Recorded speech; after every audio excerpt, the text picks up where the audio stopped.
Hey, what's up, ladies and gentlemen? Welcome back to another episode of the Second Opinion Podcast, episode number 363. I am joined by my co-host counterpart, the number one listened co-host in the Citadel. I don't know. I was going to say, Toaster McGee. What's up, Toaster? What's going on, buddy? Toaster's having a crisis right now. No, I'm. You said I sound fine, so Okay, as long as I sound fine, then I'm no longest longer having a countdown crisis. ever. Look at this. Look at this little toaster. So we are back yet again for another episode of the podcast. We got some great stuff to talk about today, guys. Really, really great stuff to talk about. The same movies that we talked about last week. How long of a gap between episodes? Hey, what's up, Monk? How you doing? Wait, why did you give up? What? I mean, she gave up entheogenic monk for Taco Bell bottoms. Taco Bell bottoms is fine. Yeah, but entheogenic monk. No, I see why she gave that up. But yeah, welcome back to another episode. We got some great stuff to talk about today. So in this introduction, in this episode, we're going to talk about WoW. We're going to talk about Mortal Kombat 1, Grand Theft Auto 6, Legacy of Kain, and much, much more. But before we get into that, first off, I want to give a big shout out to people that have been tuning into the episodes. Thank you so much. Also to the people that have been checking out my recent reviews. Please make sure to stick around because the toaster has cleaned out his toast dust tray. And yes, he's cleaned it out. And he is officially writing for Cinelinks as well. And I'm sure he'll have some opinionated pieces to share. I'm so glad to.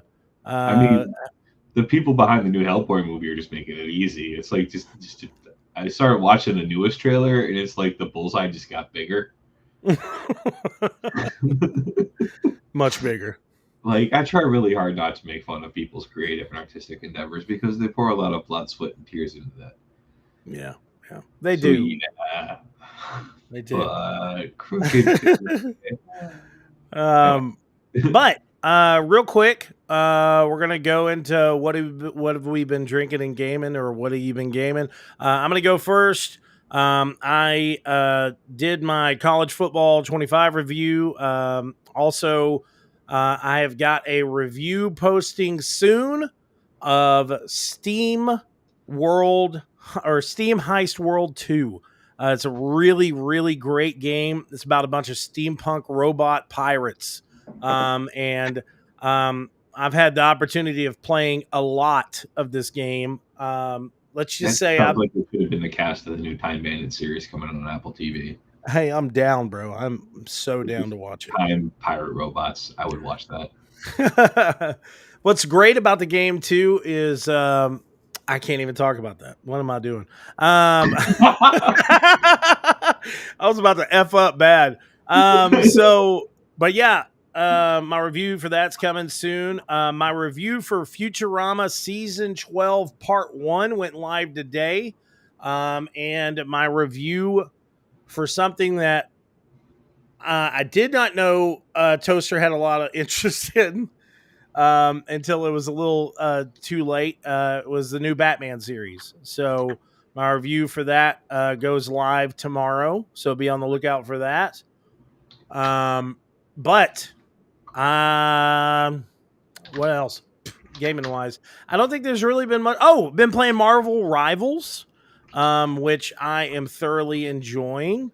I think that there is some really great potential with Marvel Rivals. My Twitch chat is linked to this restream. It's a good thing. Yes, I love it, bro. I started talking mad shit about you. I love it.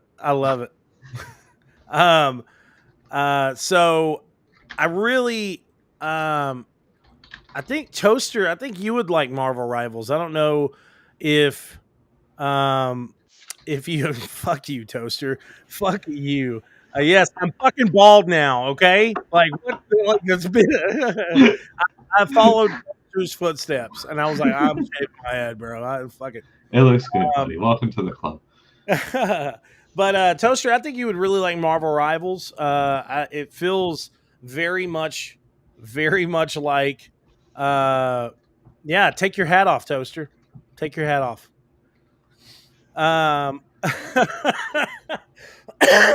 Yeah, look at that. Look at that bald beauty.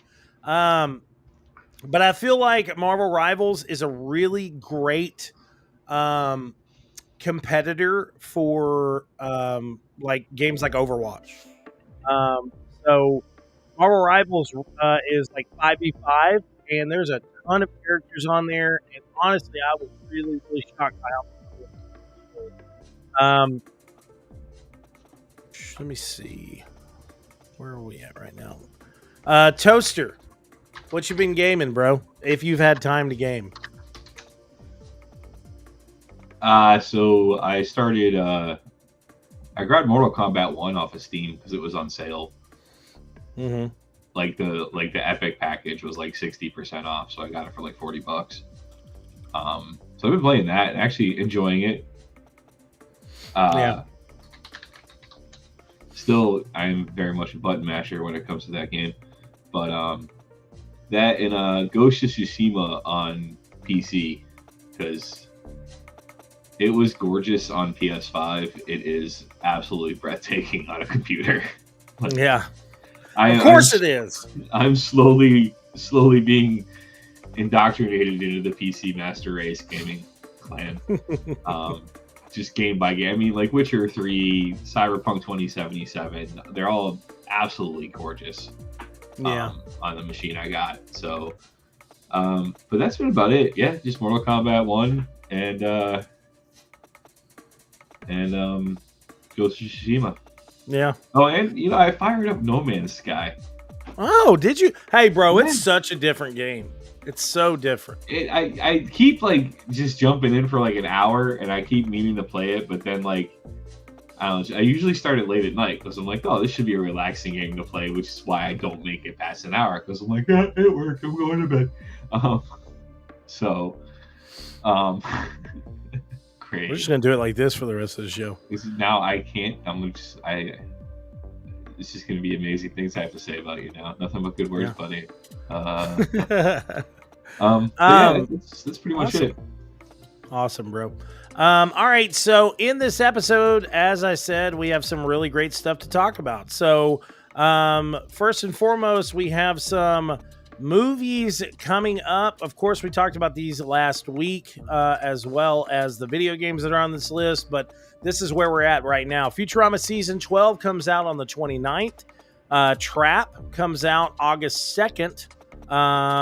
The Borderlands movie comes out August 9th. And then, of course, what me and my boy can't wait for, Alien Romulus comes out on the 16th. Video games coming soon. I feel like I should take one for the Cinelix team and go see Borderlands. Hey, listen, I want, like, part of me, like, I wanted to go see it, but bro, I don't know what it is. It just rubs me the wrong way. Oh no, I totally think it's going to be a hot steaming pile of garbage. Yeah. I'm fully convinced of this. Yeah. I feel like it's going to as well. There's no question about it. But you're I think you're a good enough, like you're good enough Borderlands fan to where like you could go and watch it, and if it really was terrible, you'd be like, you could be honest about it and it not just be like me going in there being like, what the fuck was that? Oh no, I would go. So yeah, I'd probably try to find moments that were like, okay, that was very much like the video games, just to pull my soul out of just the despair of having to watch that entire. I shouldn't. Yeah. Well, it's like what Monk said. I'm going to write about it. And she says, I, for one, am going to possibly go see it with a minimal context of the Borderlands franchise outside of the first one. That is a really good mindset to have with this movie series, and I guess with the way Hollywood has done most of these movies. So video games coming soon. We got Star Wars Bounty Hunter coming out August 1st, which is a remaster or re-release. SteamWorld Heist 2 comes out August 8th. Madden NFL 25 comes out August 16th.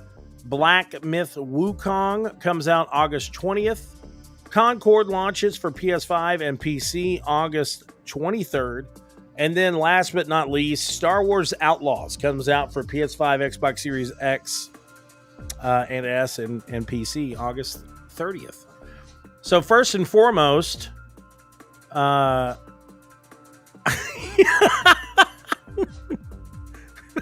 sorry.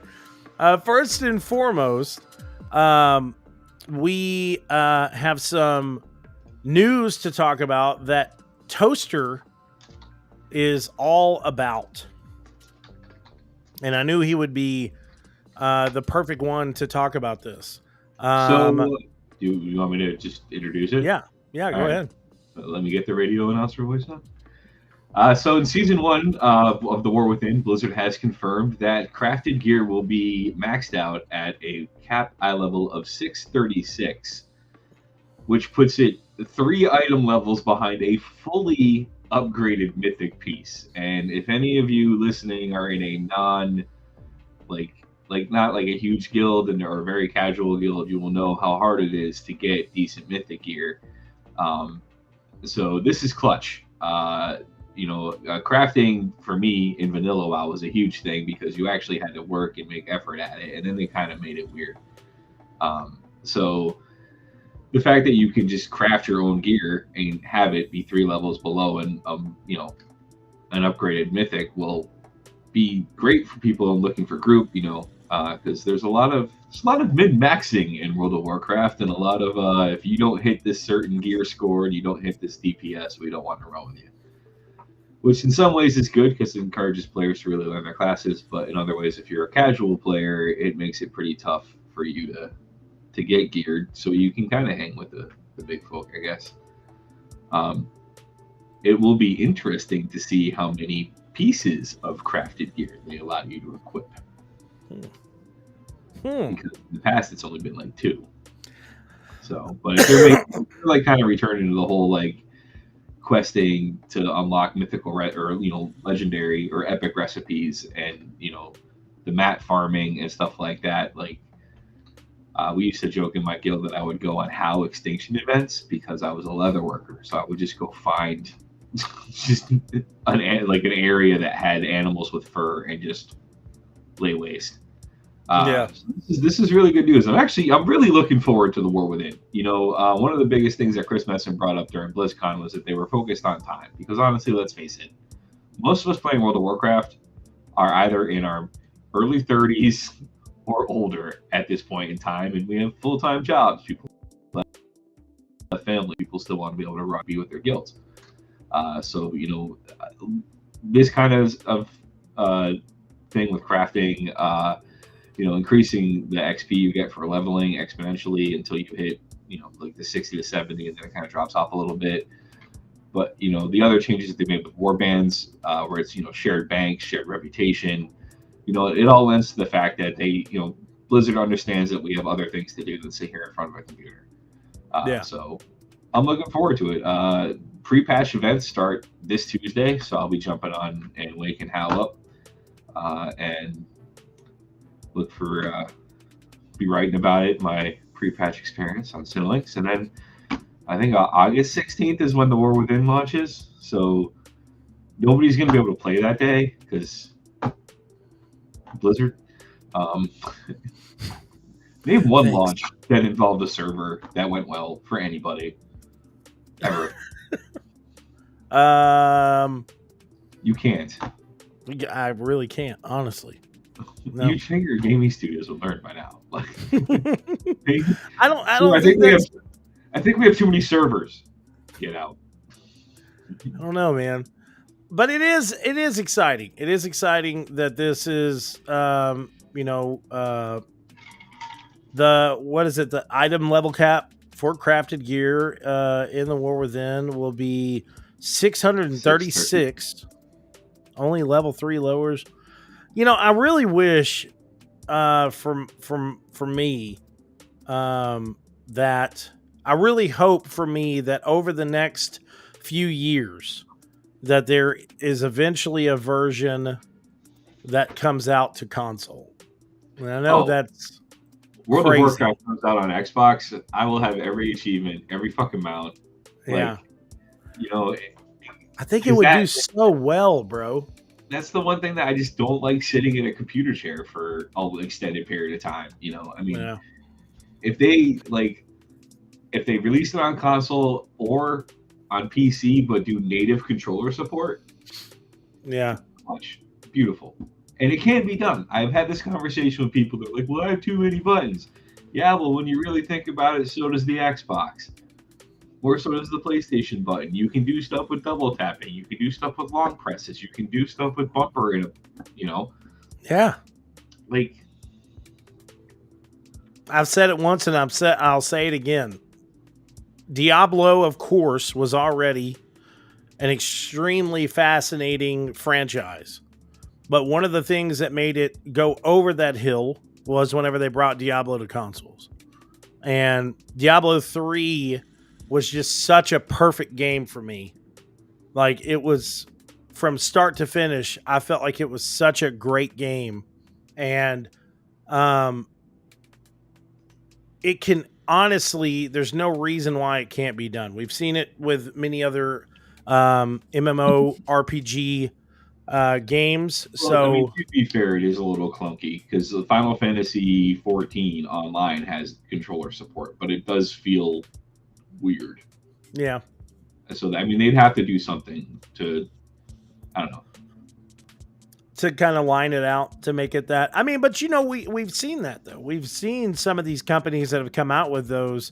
Actually, speaking of that, people have been, whenever I posted the video, people berated it, of course, but New World Eternum, which is done by Amazon Games, is an MMORPG, and they decided to bring it to consoles. And a lot of people were like, "Well, they didn't finish this, they didn't finish this." But speaking to the development studio that I did and the development team while at Summer Game Fest, they said that yes, there were things that were not finished completely on the PC version of the game, and that's the reason why they wanted to upgrade this new system with a better introduction into the story, more well-rounded style of play for all players, and from what it seems, they're doing so. So, another one of those games that I'm very excited for to launch is Path of Exiles 2.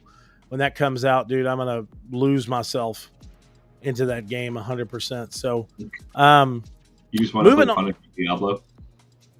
Do what? You just want to play Punishing Diablo.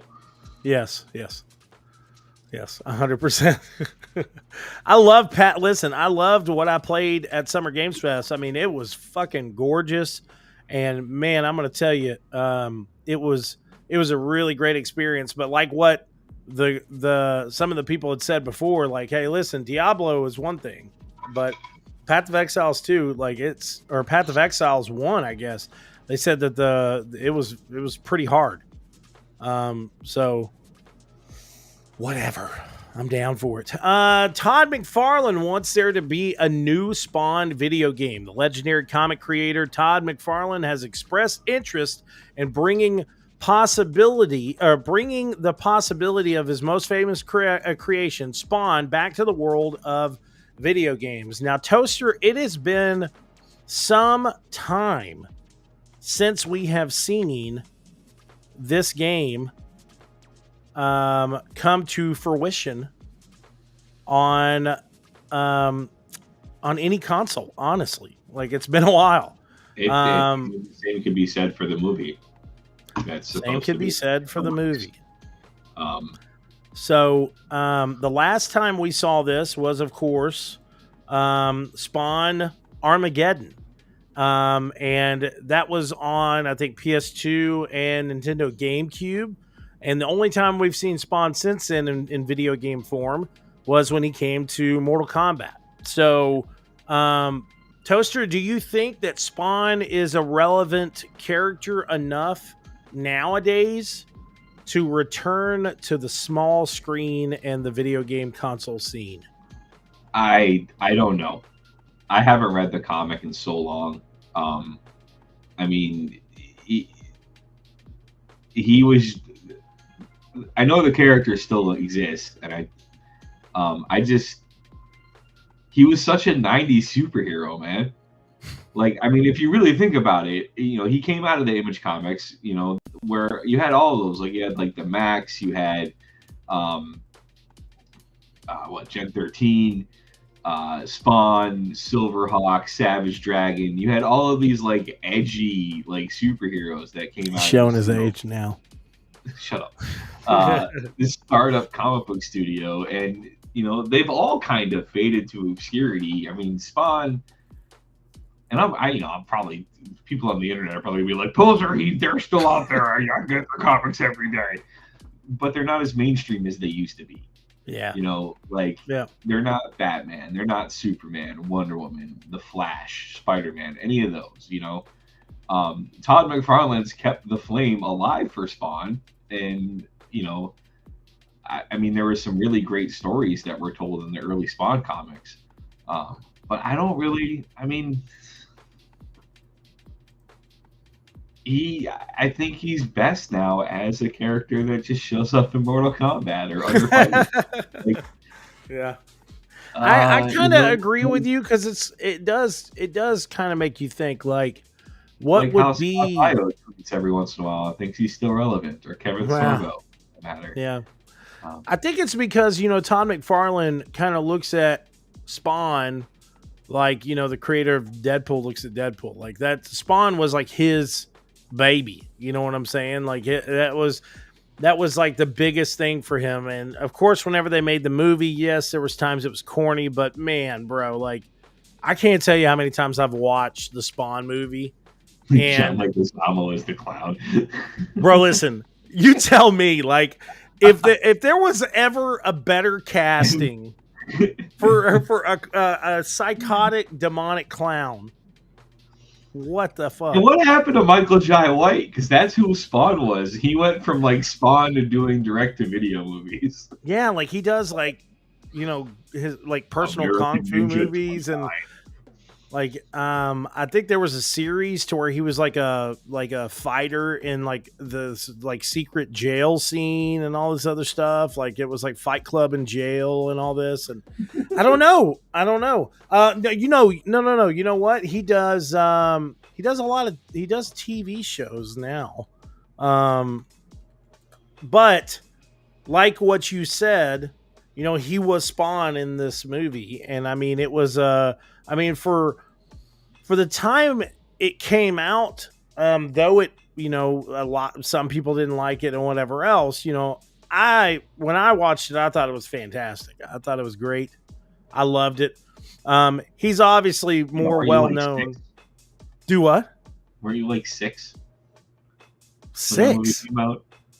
It came out in 97, right? No. I don't know. How old was I?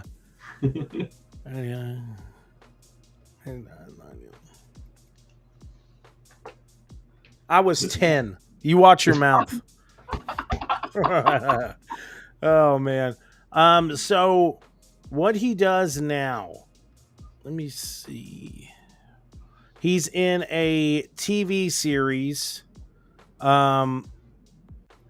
He's in a TV series that's a BET original series called The Family Business. And of course, he did the Black Dynamite movie, which was great. But I can't say there's been any like huge heavy hit series for him. He did the voice for Blade in Marvel's Midnight Suns, which I didn't know that. Ooh. But either way, I still always think of him as like Okay, well that's Spawn. That's fun. So yeah, that's Spawn. But I did love the movie. I love John in the movie as well. I mean, the clown was just fucking amazing. But I agree with what Toaster's saying. I don't really know if they're. I don't know. I mean, that's kind of like Gearbox and 3D Realms and them trying to bring back Duke Nukem. Like it was good at the time, and now I don't know if it's relevant anymore. Yeah, no, Duke Nukem wouldn't really work. Well, yeah, of course, yeah. Like it was very sexist and crazy, but like that's kind of the realm of like I'm looking at it. Like there's some of these things that they were great back in the day, but sometimes you just got to let old dogs die.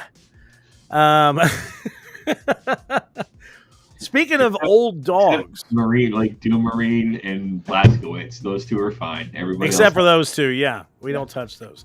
GTA 6 won't get delayed over the new game actors strike. Grand Theft Auto 6 is not at risk of being delayed because of the 2024 game actors strike, Take-Two Interactive has said.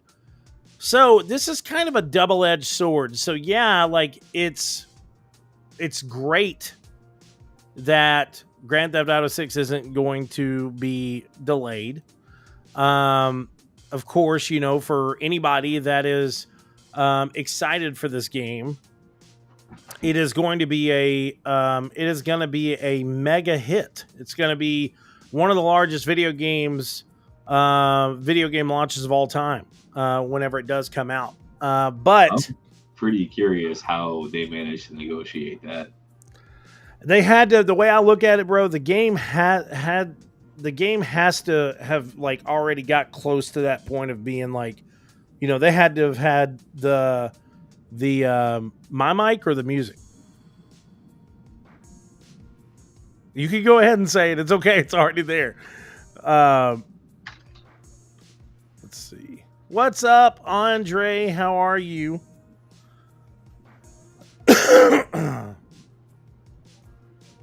Wait, when do we get to the part where the dude from Florida is suing because they're like, he totally used me? They used me. It's all it's all fine. It's fine. The gain and stuff on this side is good. So, oh, there it is. Yeah. Anyways, so Grand Theft Auto 6, like I said, is being fully launched in 2025. From what they're saying, everything is A-OK and ready to go. But of course, I think the reason why this is happening is because they've already had, they've had to have like 99% of all the voice acting already done, already recorded, set, and it's ready. So it's not going to delay the game. But I mean, does this like Toaster? How do you feel about this? Like, because it's not like they came out and said, hey, fuck the voice actors.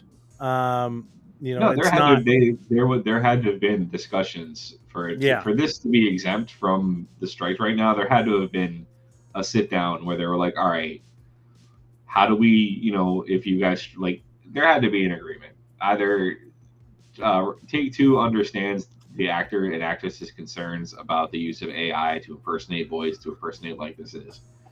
Yeah. And, there must have been an agreement that there wouldn't be, I don't know, that they wouldn't use it, or they wouldn't use it for like actual character roles. Like they would just use that kind of stuff to generate like how you would generate a crowd at a football game in a video game. Yeah. That kind of thing. I mean, I think it's amusing. Just after we get a union wall-to-wall at Bethesda, a union wall-to-wall at Blizzard, SAG-AFTRA goes back on strike over AI concerns, which honestly, dude, they're fully warranted, man. Like, oh yeah, I mean, I get, the humor behind things. Like, there's a patch that there's a mod for Baldur's Gate 3 that you can download for and turn Astarion into Matt Berry from freaking What We Do in the Shadows. All right, now the idea of hearing Matt Berry's heroic voice saying Astarion's lines, 100% fucking hilarious, But that's a huge slap in the face to Neil Blomkamp to go ahead and do that, because dude, his voice acting was awesome. Yeah. And it's also a slap to Matt Berry because he's not getting any money for that. Yeah. No? And it says here too. It says while the job action threats to stop multiple AAA productions, the next entry to Grand Theft Auto franchise reportedly isn't part of that group. With a Kotaku report that the much anticipated game has been exempt from the strike, citing a statement from Take-Two. From a Take-Two Interactive spokesperson. The official did not elaborate on the specifics. Neil Newborn is the voice of Asterion. I don't know why I said Neil Blomkamp. Neil Blomkamp. Oh, yeah. Yeah. It's okay. It's all right. They did not elaborate on the specifics of how the GTA 6 publisher managed to negotiate the exemption, although the very existence suggests that the company found some common grounds with the union over the future approach of generative AI solutions. So just like what Toaster said, this is something that has been continuously talked about over the last few years, not just in the games industry, but in the music industry as well. There's been a really big kind of stride on, there's been a really big push of these people on social media and stuff like that, on TikTok especially, that have been using AI to make new songs with the voices of different artists. So we've seen some of these songs being that go as far as Queen coming out with a new song, or Michael Jackson coming out with a new song, or there was some that I saw that Drake dropped a new track and listened to it, and you find out afterwards it was AI. And that type of stuff, whenever you get to that point of using an AI generated system, to actually completely create something new, and that person is not getting any of the revenue from it, or any of the call out from it or anything, it not only hurts that artist, but it also, of course, angers some of these studios. It angers the publishing houses. It's just a whole shit show. So in the games industry, over time, we're going to see a lot of these studios or these, publishing houses, and stuff like that, talk about this type of stuff and talk about the use of AI and how it could help speed along development. But if it's getting to the point of taking away artistic integrity, I feel like it's definitely something that needs to be put on the table and brought to the actors and to the development studio first, before anything like that is taken on. I'm all for it in the use of creating realistic crowds. Oh yeah, me you too, have to, bro. Like create, like I said earlier, a sports venue or a concert, for a background thing. Then fine, but using it to replace like actual focus characters in a video game, don't.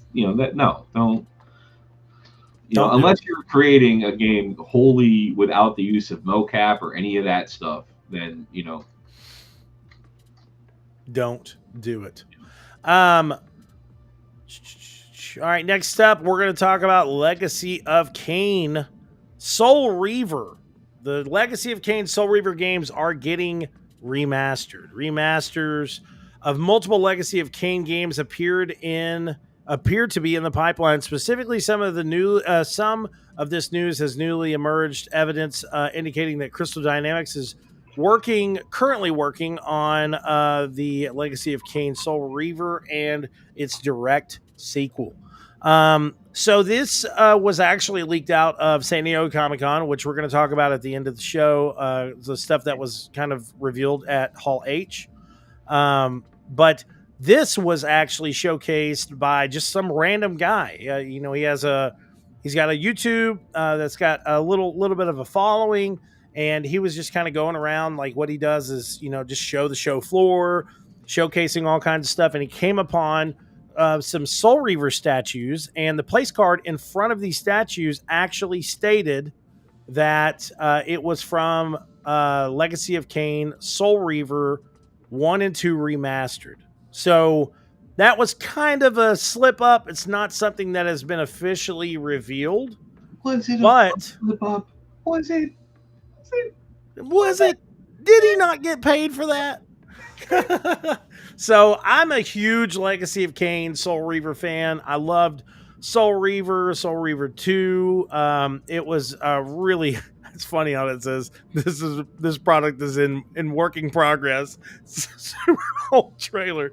But this is a trailer from like 1998. Yeah, it's still in working progress. So Toaster, are you a fan of the Legacy of Kain series? I never really played them. Okay. The Crystal Dynamics series that I was a huge fan of when I was much younger was Gex. Gex was a great series, bro. Yeah, Gex was awesome. But I tried, but I don't know. I never really got into them. Okay. There was like a few years where I really wasn't gaming that much. Yeah. And I think this came out at that point where I really wasn't. You should be ashamed of yourself. Sometimes weird things happen. Like, shame is a beautiful cross to bear. I'm like, yeah, I guess. I missed out on some really games with some dumb graphics. So yeah, exactly. Not to say this is dumb. I mean, this is yeah. Let's say this: when it came out, it was phenomenal. Cutting edge. It was some, it was some really, really great graphical presentation and stuff like that. I loved it, but it's a really great story too. That's one of the biggest things, is that it's this fantastic story, and so I think this is something that we all know that is possibly for sure going to come out, and I don't think it was just some type of screw up, kind of like what Toaster said. I think Crystal Dynamic obviously plans on having some type of reveal soon, or they wouldn't have put that place card out there. They put like place cards in front of statues in a public accessible area. Yeah. So it just hasn't been officially announced. That was a corporate league. That's what that was. That was a. There's a little note down there on the bottom. It's like, please don't tell anybody about this. Yeah. It's definitely something that we all know coming summer of 2001. God. So we do know that Legacy of Kain is a really big series. Amy Hennig was the game director of Legacy of Kain. And I just fucking loved that series. I really, really did. It was such an amazing series, and I can't wait for it to come back. Hopefully, we're going to get an actual remaster and not just some type of kind of touch up on graphics. But that's just me. I don't know. But moving on from that, we got really big news out of San Diego Comic-Con for one series that I just adore, and I'm sure Toaster adores as well. Mortal Kombat 1 reveals new expansion and DLC fighters.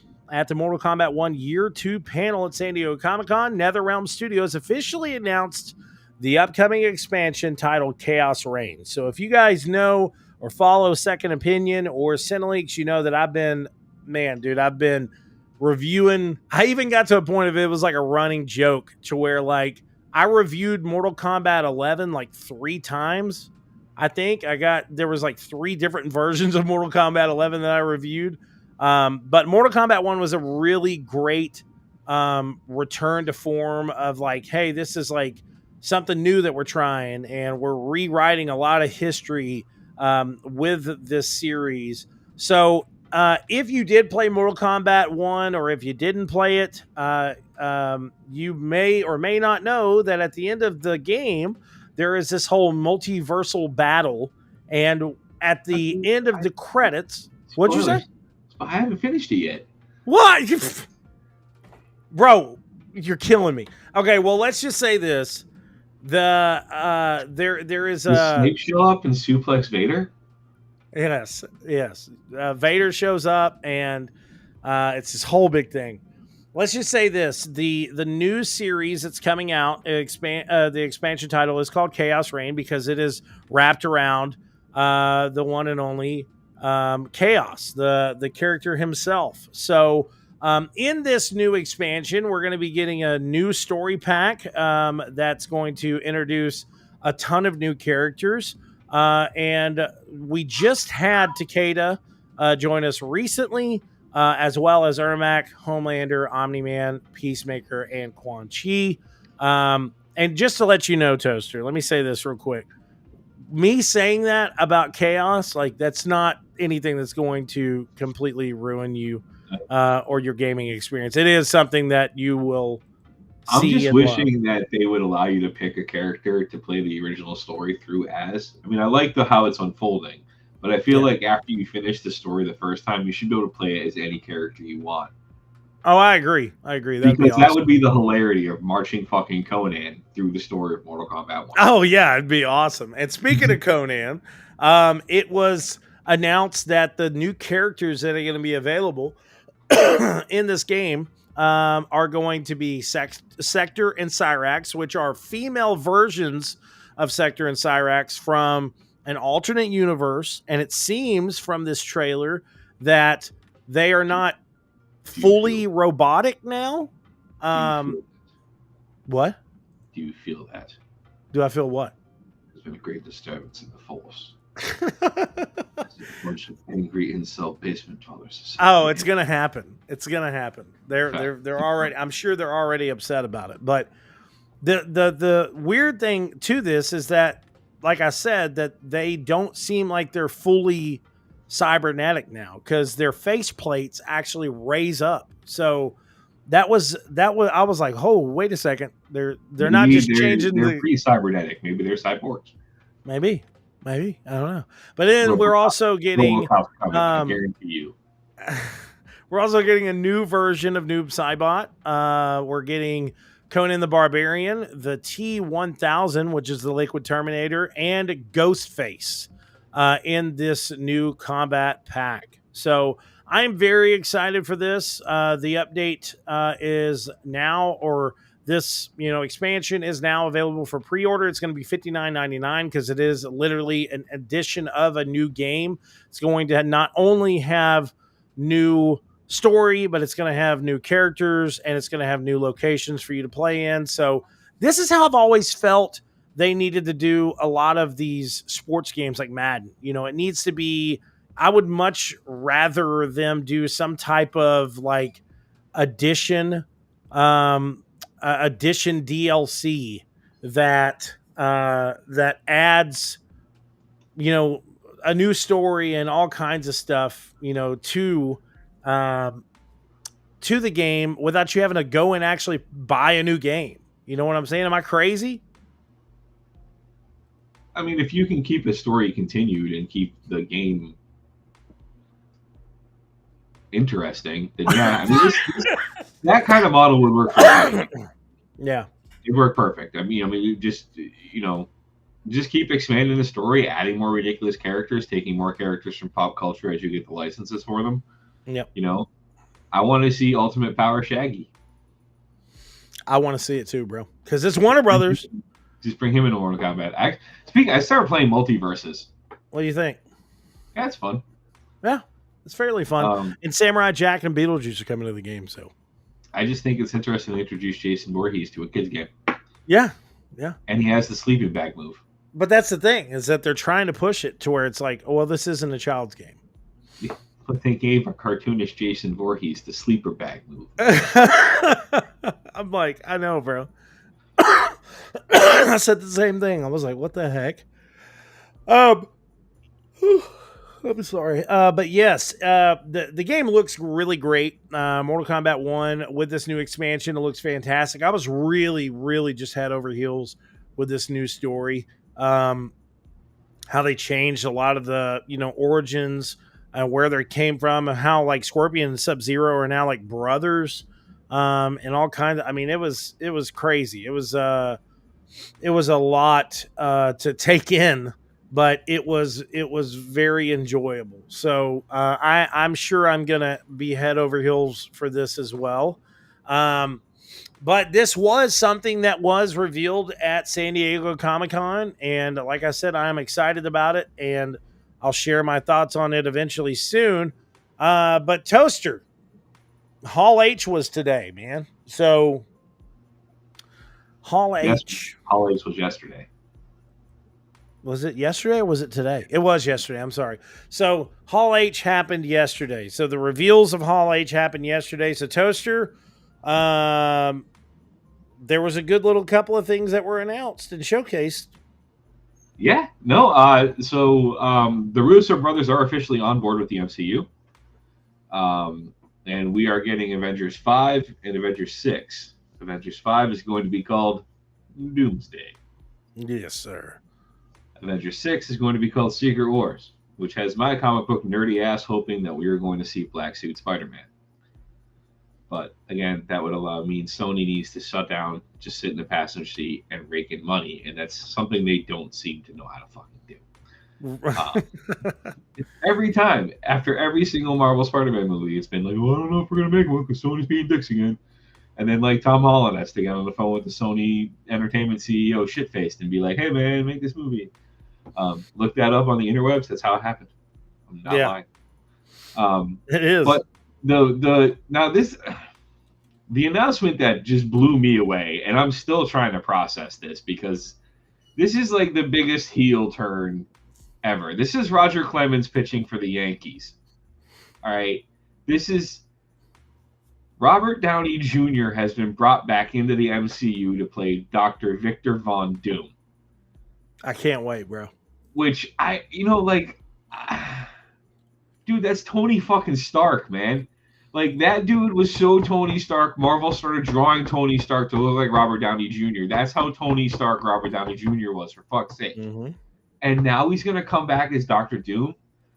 Like, I'm sure there's going to be an entire new generation of MCU fans that see his Dr. Doom performance and are like, fuck yeah. And then all of us old folks are going to be there crying watching Tony Stark murder people. Well, the way I look at it I'm is, excited. Like, you know, there was occasions that Dr. Doom was Tony Stark in the comic book series. Yeah, I mean, they switched bodies. They did. Well, there was one occasion that happened in 2004 by Robert Kirkman, and it was actually a version of Tony Stark that had taken up the mantle of Dr. Doom, and then eventually ended up becoming, I think, the Invincible Iron Man. But he ended up taking up the mantle of Dr. Doom because him being kind of screwed over. I think something happened on his planet to where on that Earth to where they were decimated. And then whenever he tried to tell the Fantastic Four about it, I think the Fantastic Four ended up fighting him. And then Johnny Storm ended up scarring his face. The thing is so that's infamous. It's infamous Iron Man. Yes. And that's not Tony Stark. Are you hold up. I'm looking at it right now. We're totally looking at Reddit forums right now, audience. We're not that knowledgeable. Bro, listen. I'm looking at it right now. Tony Stark was Doom in Robert Kirkman's Doctor Doom series. Wait, no. So infamous Iron Man is not Tony Stark as Dr. Doom. It's Victor Von Doom as Iron Man. Okay, I got it mixed up. That's my bad. But Tony Stark was Doom in that one. Yeah. Okay. But Robert Downey Jr. has. Oh boy. Uh-oh. Taco Bell Bottoms has come in. Uh-oh. Yeah. Let's see what she says. I will defer to her knowledge. Boom. I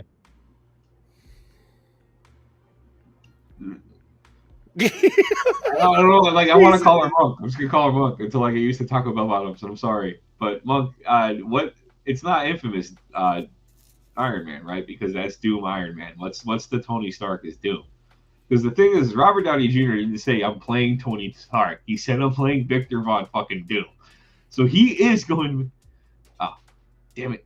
I'm sure it's going to be great. And I mean, this gives me hope for the Fantastic Four movie. Yeah. This gives me so much hope for Secret Wars, because if people can get out of their own fucking way and just let Disney make a Russo's helmed Secret Wars movie, they will never have to work another day in their life at those companies. Like, they don't understand. If they get that if they get that storyline right, holy shit. Yeah. You know. But yeah, it's like the biggest just heel turn. It's a huge heel turn. Like, of course what it the is. fuck, man. But listen, I'm going to tell you how I think. I'm going to tell you how I think they're going to do this. I think this is, and we cannot talk about any type of spoilers, of course, of the previous Marvel movies that just recently came out. But we do all know that there is the Loki series that, introduced multiple different variants. So with those multiverses, there are always going to be different variants of these characters. And as rumors have said about the Deadpool movie, is that this was going to be kind of like the last movie before the timeline kind of restarts. So what is possibly going to happen, from what I think that whatever, Avengers Doomsday is going to happen, and whoever's going to be in that movie as the Avengers is, going to be doing whatever. They're going to end up taking on Doctor Doom, and it's going to be officially, kind of revealed closer to like mid-end that it's been Tony Stark this whole time. And, I think that's whenever they're going to kind of hopefully showcase, like, I'm not Tony who you knew. I'm Tony from a different universe, and I'm sure it's going to have some type of dark revel of like, this is why I did this. But I saw multiple feelings. I saw some people stating online that this was lazy writing because they're just bringing back someone previously as a huge fan favorite because they know that it will sell tickets. How much money do you think they offered him? Oh, bro, I'm sure it was a lot, but honestly, back in 2003, somebody I don't very much like, that I'm not going to mention his name, had him on his podcast and actually had said, like, would you do it? Would you, like, if they had, this, if they had this opportunity for you to do it again, would you do it? And he pretty much said, like, why wouldn't I? Of course, if I had that opportunity and it felt right, why wouldn't I do it? And I feel like that's something that we've seen with multiple actors before. Like, Hugh Jackman, after Logan, I thought he was done. Like, some of the interviews that I saw, he was done with the character. But I feel like Disney and Marvel kind of approached him and was like, this is what we have planned. And from what news is stating, this was even before or right after the Deadpool movie was revealed. News had kind of been stated that there was a possibility that Hugh Jackman was going to return as Wolverine in a couple other movies. So now that they announced Secret Wars, I'm thinking, bro, he's got to be in Secret Wars, bro. Like, I don't see how he won't be in Secret Wars. But somebody else that I think could return for Secret Wars that is not in the MCU right now is the OG Captain America. Chris Evans? Yes. I don't see how he couldn't. I mean, because, because he's an old man. Of course he is. Of course he's an old man.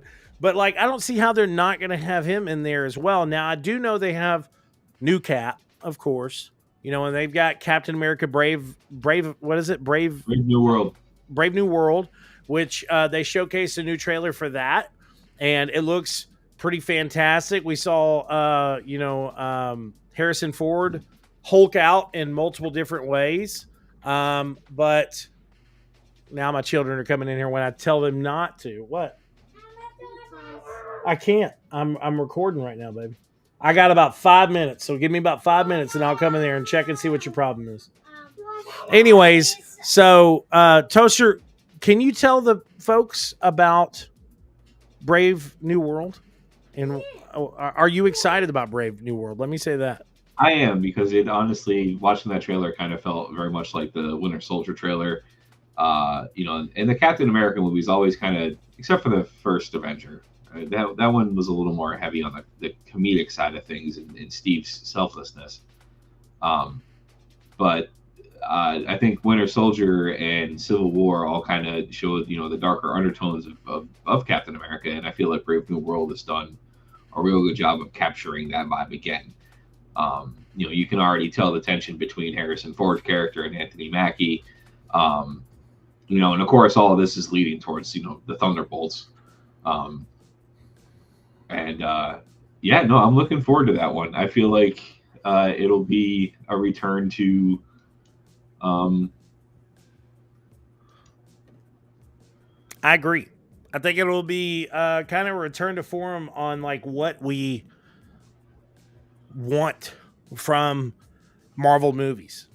Epic battle scenes with some of our favorite Marvel characters. And I hate Red Hulk. I'm going to tell you that, like, not in a bad way, but I hate him because Bolts always used to use Red Hulk whenever we played Marvel versus Capcom 3. And like, I just have this hatred for him since then. But I am glad that they're introducing Red Hulk into the MCU. And at first, whenever I saw Harrison Ford was going to be taking over the role of this character, what was the original actor's name? that played General Ross. Yes, that played General Ross. After Harrison Ford was announced for it, I was worried, but at the same time, Harrison Ford is just one of those actors that, like, even as he gets older, you're William okay. Hurt. William Hurt. Yes, and he passed away. William Hurt was a great actor. He did a great job. He played Ross from like the beginning. Like from the Incredible Hulk series, or the Incredible Hulk movie that originally had douchebag in it. Calling Eric Bana a douchebag? Yes, I don't like Eric Bana. Okay. Yeah. I do not like him. There's multiple occasions that I've seen a lot of cast and crew say that the overall attitude of the guy is just, whatever. But I think he was in that movie, and then he has just continuous. 2008 one, which that's Ed Norton. Ed Norton. Yeah. My God. Ed Norton is in the original one, the Ang Lee one that nobody talks about. That no one talks about because it had giant dogs, giant Hulk dogs. McNulty before he completely lost his damn mind. Oh my God, bro. But yes. So I apologize for calling the wrong actor a douchebag. But anyways, I think, Bennett, if you're listening. Yeah, sorry about that. I loved you and Troy. It was I think this introduction is great. I think seeing Avenger Doomsday coming, and then of course, it's that lead up film to Avenger Secret Wars. I think this is going to be a really good way of kind of getting it back in play of like what they're going to do from then on out, but I do want to see who the Avengers are really going to be. Like, what is the team going to be about? Like, how are things going to, how are things going to kind of line out? Yes. Not like this. Monk. So I think that Robert Downey Jr. is going to do a great job at playing a villain. I think he's going to kind of have that spice to him of like, he could even do something and kind of pull that sheep and wolves clothing act to where maybe he comes to them as Tony and he's like, I don't know how I'm back, but I'm back, and then, something happens. But it's going to be definitely something exciting. And then, of course, they showcase the Fantastic Four first steps, and which from what there was one little bitty video clip that was released and then taken down, but it was like at the end of the trailer, and it was Galactus, like putting his face up to this giant building, which I'm excited for. And also, what is exciting about this new Fantastic Four is that it is set in like a 1940s, 1950s setting. So it's the 60s. 60s. I'm sorry. It's in olden times. Let's. So I do like that. I think that's really where they effed up. I mean, there was a lot of F ups on that last Fantastic Four reiteration, but I do think. Yes, Monk dropping the knowledge. So Earth 11-029 storyline had Von Doom and Stark going to college together, and Freaky Friday some shit. And that's the one that you were talking about earlier, where they like change bodies, right? Toaster. Well, I'm sorry, I found the trailer. The trailer. Yeah, the Fantastic Four trailer. Oh, okay, yeah. Cool. Somebody embedded it in. Don't you fucking do that shit. So she says they swap brains, and I think one of them got their memories erased. Yeah, that would make sense. But I don't know. I think it's definitely going to be something very, very interesting. And I think Marvel is kind of getting back on the point of like really what their vision is for this next phase of like Marvel movies and shows. I just think what happened is they got overcumbered, bro. Like they had so much of a timeline. They did the same thing that they did, with the Star Wars stuff. They just like a fire hose instead of putting out quality. They just threw a bunch of shit against the wall. Yeah. I mean, I hate to say it, the Boba Fett series was not something that ever should have happened. Yeah. At first, I was really enthralled by it, but by the end of the series, I was like, "What is the point?" Yeah, because the nostalgia wears off, and there's moments that I appreciate with them because as a kid, when you grow up watching those movies, you're just scared of Fett because he's Fett. Like you don't really see him do much. I mean, fuck, he had like 6 lines through 3 movies, one of which was as he got thrown into a pit. Same thing with Vader. Like you're scared of Vader because he's Vader, but he's a 7-foot mechanical man that moves like a robot. You never see him really use the Force other than to get into some BDSM kink with one of his captains. It's not until you watch like the Obi-Wan series stop a ship with his fucking hand. Yeah. Or when you watch Boba Fett take out a platoon of stormtroopers with a gaffy stick, when you're finally like, oh, that's why. Yeah. And I think that's kind of what happened with their Marvel stuff is they just pedaled to the floor instead of coming out with quality. I needed a breather. I finally sat down and watched Guardians of the Galaxy 3 a few months back, and Jesus Christ, I wanted to adopt every raccoon on the face of the goddamn planet after watching that movie. Oh yeah. I still haven't watched Black Panther 2. I still haven't seen Echo, the series that came out recently. I haven't watched Echo either. And the same thing with Star Wars. I haven't watched Acolyte yet. Acolyte's weird, man. Acolyte's weird. Like it was like at first I was really excited for it, but then some stuff happens at the end of the series, and I was like, "What the fuck? Like what?" Like the thing the suits running these companies don't understand is if you make a good product, people are going to fucking buy it. If you make a subpar product, yeah, you're still making money, but you're also going to get raked over the coals for putting out a subpar product, and you're going to give people ammunition to fuel the flames of superhero movies are done. Yeah. Look at Infinity War, look at Endgame, look at the Captain America series, look at the Spider-Man series. They're not coming out yearly. It's 2, 3, sometimes 4 years between these things. Mm-hmm. But people went and paid money to go see those fucking movies. That's what it was. Ms. Marvel or the Marvels was a fun movie. Like I thought it was very, very adorable. I did not need the hate that it got. But again, it was too much and too fast. and instead of reacting the right way, they started canceling series. Like, I don't know what's going to happen with She-Hulk. I personally enjoyed the fuck out of that series. I thought it was hilarious. Yeah, I thought it was hilarious too, and everyone shit on it, bro. I'm perfectly fine with Hawkeye not getting a renewed series because they told a complete story in that first and it's done. It's done. Like, She-Hulk, totally syndicated. Have Daredevil pop in every now and again because that is comic accurate. They're a couple for a long time in their comic series, Yeah. And you can have Hulk pop in every now and again, because you're fucking Disney and you can afford it. And let's face it, you have some of these people on retainer. Like, they just call Sam Jackson going, we need S.H.I.E.L.D. again. And yeah. Fury makes like $6 million and goes off.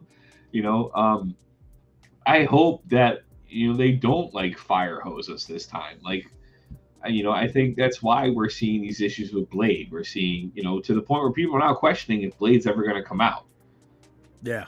And I, for one, kind of want it because I would love to see the dude that they got to play Blade. I'd love to see his take on Blade. I think he'd be a really good Blade. Yeah. So, I don't know. Let me state this real quick. So Monk did say, I said the Invincible Iron Man earlier, but I meant Iron Maniac.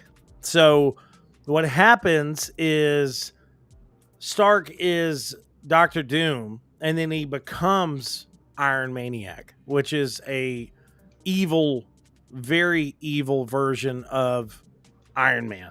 So he changes he puts away the whole Dr. Doom thing and was like, okay, I'm Iron Maniac now. So that's the one that I was talking about. Not Iron Invincible or Invincible Iron Man. And then she says, and he was primarily an F4 enemy in that storyline too. That would actually bring in a lot of fan favorites because the storyline ends with Spider-Man, X-23 Wolverine, Cap, and Black Widow working to stop him. Yeah, that would be a really good way of stopping him. And Monk also says, if it ain't Wesley Snipes, I don't want it. But yes, there is a lot of questions that we have around this new movie. But that will have to come about on another episode of the Second Opinion podcast. So I do want to state big shout outs to Toaster. I love you. I know today's show was kind of here and there on a few things. We were trying to get things worked out. Let's see what else Monk had to say. The Fantastic Four and Doctor Strange confronted who they thought to be a returning Doctor Doom. Then he was like, nah, I'm the Iron Maniac. Fuck what you heard. I'm down, bro. I'm so down. So, but yes, with the announcement of, first steps, and then these other series, they did say that in Avengers Secret War that, and of course, you can't have Doctor Doom without the Fantastic Four. So I'm thinking the Fantastic Four are going to be in both of those films. But I am excited. I think that the Marvel is moving in the right direction right now. And hopefully, like what Toaster said, that's the new thing. We're going to get that put on t-shirts. Marvel and Disney don't hose it. Don't throw our shit against the wall. This isn't pasta. Spaghetti's done. No. Yeah, exactly. So, but big shout out to Toaster. Of course, shout out to Monk as well. Definitely make sure to check us out at Cineleaks.com, and please make sure to comment, like, subscribe, and we'll be back soon for another episode of the Second Opinion podcast. I love you guys. I'll talk to you soon.